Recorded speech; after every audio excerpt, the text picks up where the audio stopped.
He?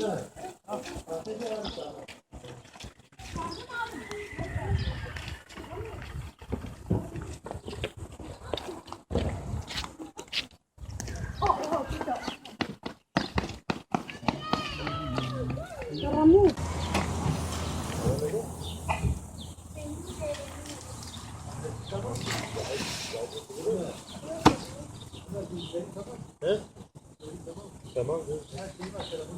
Yok, adres yok. Telefonu senin.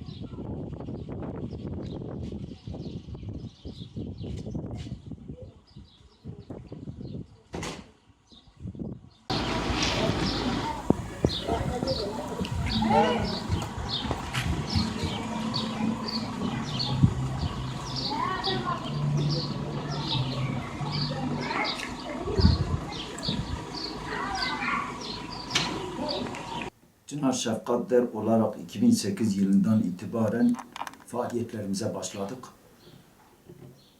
Değişik zamanlarda, değişik durumlarda derneğimiz halkımıza yardımcı olmaya çalıştı. Gerek sosyal, gerek kültürel, gerek eğitim alanında değişik yardımlarımız oldu, değişik faaliyetlerimiz oldu. Bu anlamda ihtiyaç sahipleri, aileleri de özellikle unutmadık ve her ay düzenli bir şekilde ihtiyaç sahipleri ailelerimize yardımda bulunmaktayız. İhtiyaç sahibi ailelerimize düzenli bir şekilde ayda 35 aileye yardımda bulunmaktayız. Maneviyatın zirvede olduğu mübarek Ramazan ayında da varlıklı ailelerin, kardeşlerimizin yardımları sayesinde bu ayda bu sayımızı artırarak yüzlerce insana ulaştık ve yardımlarımızı insanlara ulaştırdık elhamdülillah.